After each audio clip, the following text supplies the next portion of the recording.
Good morning, everyone. Thank you for the opportunity to be with you today. In 2010, I was the last time I spoke to an audience in Japan. And back then, 10 years ago, I can't believe it was that long, I was talking about entitlement management across federation boundaries. And today, I have the pleasure to speak to you about the future of digital identity management for the next decade. I will be honest, when Nahira-san asked me to speak, I was honored, but I was also panicked. My job, I look at 12 to 18-month timeframes. This is the time period in which I tend to operate with my teams. Yes, I have a future plan, but I don't spend a lot of time thinking 10 years into the future. And I am not a futurist. And I'm also no longer an industry analyst. I'm just a practitioner. I'm just trying to build something for my stakeholders. So, how then should we think about and talk about the future of identity? Well, I've identified 4 different ways that we can do this. And with your permission, I'd like to try each one. The first is to look back at previous predictions about what the future is and see how well they actually did. Did they come true? So there's 3 of them that I would like to focus on. The first is the need for password vaulting. In 2014, I was speaking to an audience and I said that by 2017, there will be no need for password vaulting. Well, it's 2020, and unfortunately, there is still the need for password vaulting. Applications still do not participate in federation and federated schemes. So I'm going to revise my prediction. It was mine to begin with, so I can do that. I believe that for the enterprise, by 2025, password vaulting will be gone. Okay, except for privileged account management. We're not going to get rid of that. But what about non-enterprise settings? What about consumers? You and I? Well, password managers are very prevalent. They are the key of password vaulting. But the usability is not great. They're difficult to work with, even in the best of cases. So I believe that WebAuthn, paired with operating system-based software tokens, these 2 together will fundamentally change the need for passwords in the next 5 to 10 years. But I will talk more about that in a little bit. The second prediction. In 2012, Craig Burton, famous industry analyst, said, SAML is dead. It is 2020. Good news, SAML remains dead. It is, in fact, so very dead that in my day job, we only deal with some 70,000 SAML federations. So for something that is dead, it seems kind of lively. Third prediction, the year of PKI. In 1977, it was the year of public key infrastructure. Today, it is also the year of public key infrastructure. But sometime in the next decade, it will not be. Technological forces around us will change what's actually going to happen with PKI. And I'll talk about that in a moment. So looking at the past to tell us the future is one way to think about the future. It's interesting, but it's not sufficient. So The second method to think about the future is a continuous one in which things are growing from today forward into the future in a regular, smooth path. Now, there are 4 of these that I'd like to call your attention to. The first is that OpenID Connect and SCIM will be the new normal. In the next 10 years, specifically in the enterprise or workforce identity world, we will expect OpenID Connect and SCIM. Now, this implies that OAuth, Jose, and other supporting standards will be there as well. And it is not to say that things like SAML or Kerberos will no longer be valid, but we'll see less of them. The assumption will be that enterprise has OpenID Connect services and SCIM services. Second prediction. SAML will continue to be dead. Google knows it. But why is it dead? Well, it's dead because it works. It's very popular. It's mature. And it is legacy. I don't expect that to change in the next 5 years. I don't expect, however, a resurgence, more SAML, but I also don't expect rapid migration of enterprise from SAML to OpenID Connect. Unless prompted by a change in platform or other circumstance, I think for the next 5 years, things will be fairly stable. Consider, and I'm very glad I have Mike Jones in the audience, how long did it take us to get rid of WS Federation? Are we still done with that? I think SAML will take a similar time frame. So by 2030, we are still going to have some amount of SAML, but it will be very much legacy.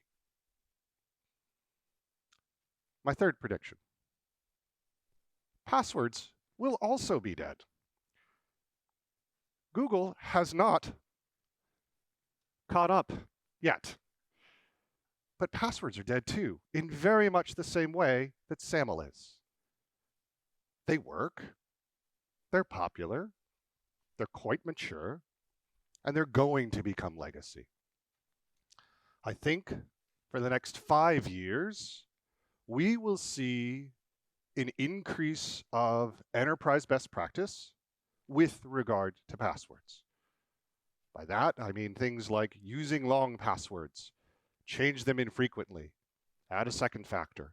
I think rules like this will become very, very common over the next 5 years. But what about 10 years out? Well, I think we already see the evidence of what is going to happen.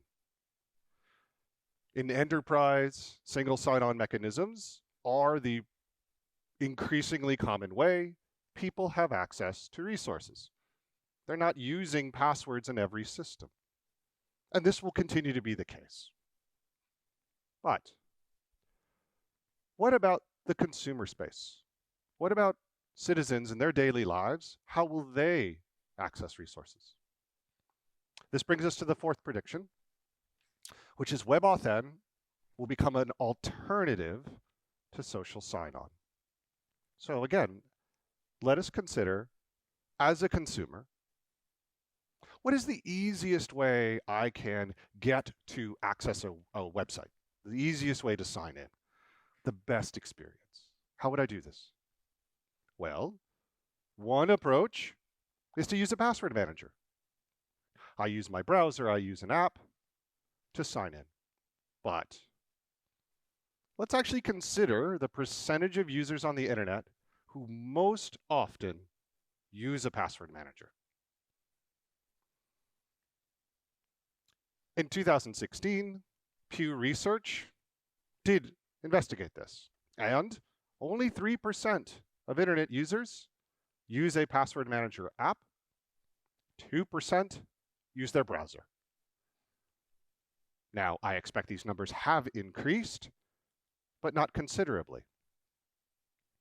Well, if only a few percent are using password managers, what is the alternative? Well, people use social sign-on. It's convenient. It's helpful. It avoids the twin problems of creating a new account and remembering a new password.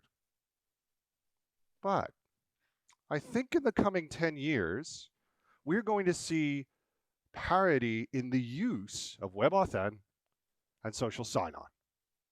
Now, how will this come to bear? First, this is based on a thought process that mobile as the predominant means of computing will continue, will grow, and that desktop use will decline. And that people will have real privacy concerns about using social sign-on. Right? These are already beginning to happen. We see concern growing in the press over this, but I imagine this will continue very much over the next 10 years. And the second reason why I think this is going to happen is when an individual experiences the magic of a mobile sign-on. They go to a website, they look at their phone, they're signed in. That's an amazing experience. People are going to want that. Who wouldn't want that? It's excellent. How are we going to get there? So WebAuthn is going to be the protocol that makes this happen. This is the piece of technology plumbing, of connectivity, that's going to make this happen.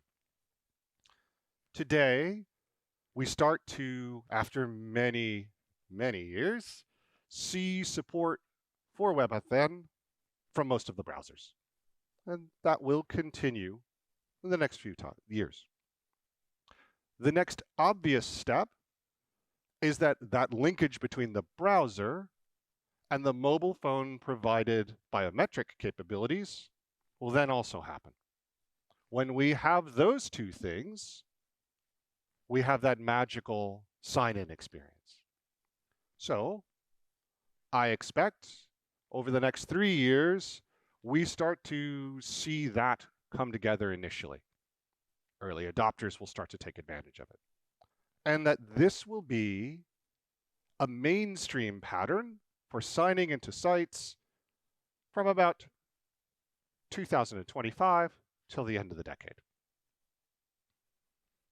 So 4 different predictions about the continuous future. But we can't just talk about identity by itself.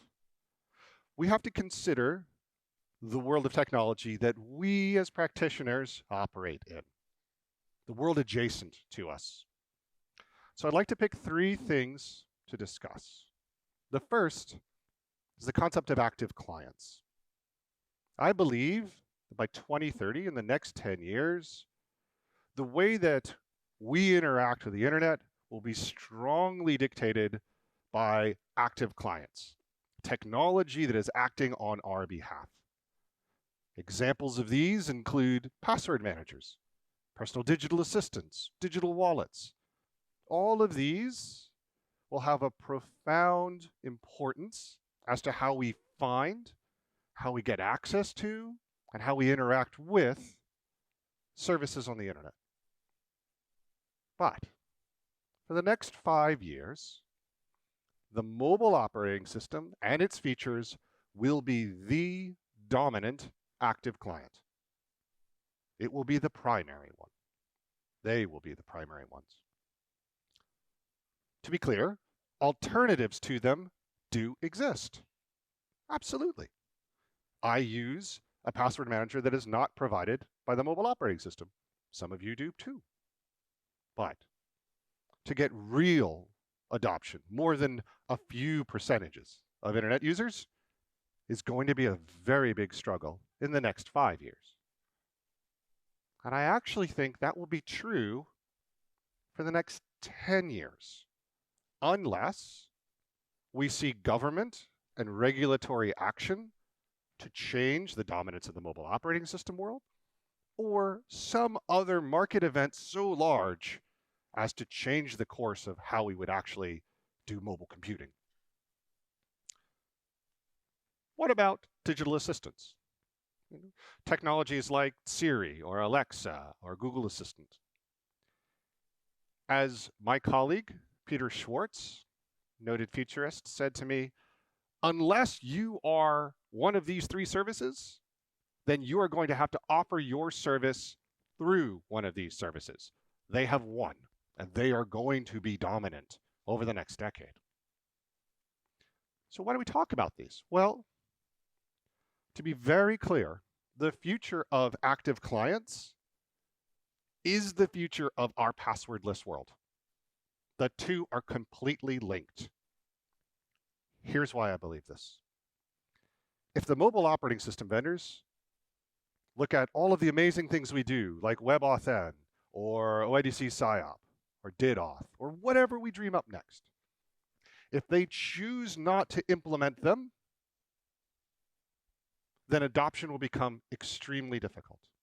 Without the support of mobile OS, mainstream adoption will be very difficult.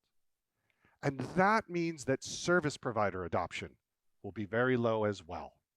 And so active clients are tightly linked to the future of our passwordless world. The second thing to consider in our adjacent world is quantum computing and public key infrastructure. In the next decade, quantum computing will have a profound effect on all of us. Now, the good news is most of our hashing functions and algorithms are going to be okay. They are quantum resistant, as they say. But this is not true of our key exchange mechanisms. So as my colleague, noted mathematician, cryptographer, and father of SSL, Tahir El-Gamal, told me, we have to start moving. We have to get moving. What does this mean? It means that starting around 2025, we have to adopt new key exchange mechanisms if they are available to us. This is going to be extremely urgent, and there is a good chance we may not have new mechanisms for key exchange in that time frame. This will have a profound impact on how we secure everything on the internet. The third thing to consider in the world around us is the balkanization of the internet, how the internet is likely going to break apart. I believe that by the end of the decade, there will be an internet for China, there might be one for Russia, and there's going to be one for everyone else. And if these internets are not actually physically separated because of national policy or enterprise risk management needs, or because of censorship or market opportunity, we are going to have to treat these as logically separated internets. And you may be asking, what does this mean for me as an identity professional? Well, what it means is with a separate internet comes a separate identity scheme. This is important. If today we talk about identity as the enterprise perimeter, the edge of the enterprise is defined by its identity systems, then by 2030, identity becomes the internet's perimeter. Notice plural, internets, multiple. We are already starting to see this behavior in massive ecosystems like WeChat. They are a world unto themselves, and I think this will continue. And if we look at the rise of nationalism around the world, I am worried that by 2030, identity is going to be the digital national perimeter, but more importantly, it's going to be a non-interoperable one. This is not an outcome we should be happy about. This is bad for all of us. So if we think about the continuous future, and the world around us, I think if we focus on these things, then we can do better about user account management. Now remember, I said there are 4 ways to talk about the future. The third is what I call the discontinuous future. This is a future in which it is not a smooth progression, but it has sudden stops, sudden starts. It changes direction. It is not clear the path. This future is hidden by our biases for technology and approaches. It is hidden by our current investment in technology. And it is hidden by our natural tendency to use the familiar to help us find our way through this dark room that is the future. If the continuous future is about account management, the discontinuous future is about identity management. There are 4 things I'd like to show. There are 3 actions and 1 actor we should think about in the discontinuous future. The first is the act of introductions. An introduction is creating a relationship. It's the way that one party can say, I know this person, and I think you should know this other service or this other entity. And the 2 actually create a relationship. That is the introduction. One could think about it like a form of social sign-on with more capabilities. The second action, recognition. The act of recognition is the acknowledgement that parties are in a relationship and the ability to demonstrate that relationship to other parties. It's a way of saying in the digital world, I'm a member of ID Pro, I work for Salesforce, or I'm a citizen of Japan. And in some regards, this act of recognition is a form of consent. The relationship defines normal behavior. And when one party wants to do something outside of that normal behavior, that's when we need to get consent from the individual. And all of this will be monitored by our active clients. The third idea is a notion of counselors. Now, this is a new actor I'm introducing. It's something that acts on your behalf. It's something that can perform introductions. It's something that can perform recognition. So it can say these 2 parties are connected. And it can even counsel your behavior. It can step in and say, before you share that information with this site, you might want to reconsider that because it might be fraudulent, for example. These counselors could be public sector provided as part of a public good. They could be private sector provided for advanced features. And these are true value-add active clients. This is a future that I think I'd like to build towards. Fourth, how we do the action of data handling is going to change in this discontinuous future. We will start doing pseudonymization and differential privacy at the time of introduction. When we first receive information from someone, we will start to apply data protection in ways that we are not doing consistently today. And we will have infrastructure that allows us to consider that the time of use data you get at the moment you interact, is much more valuable than previously stored data.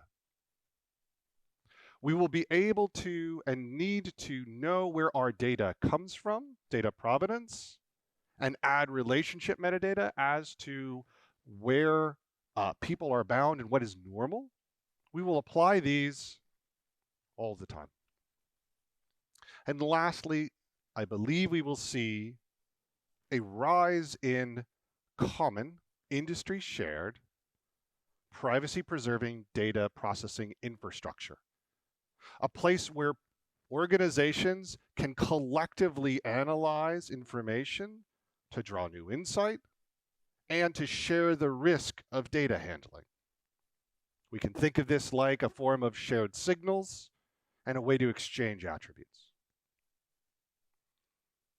And so this discontinuous future, this future is not one that focuses on user account management. This is a future that focuses on identity management. But there's a fourth way to think about the future. They say the easiest way to predict the future is to create the future. But that's really hard. Not all of us can create a new protocol. Not all of us can write a specification. Not all of us can build something brand new. But we can create the future. Each of us can create the future by hiring without bias and creating a more inclusive workplace. We can create the future by respectfully using data that is shared with us. We can create the future by ensuring all of our technology runs in an environmentally sustainable way. We can create the future through using ethical algorithms, ones that are free of bias. And we create the future every time we provide something wonderful for our companies, for our citizens, for our customers. Here's the thing. I believe we can create a future far more meaningful than any talk about the future can actually describe. Thank you very much.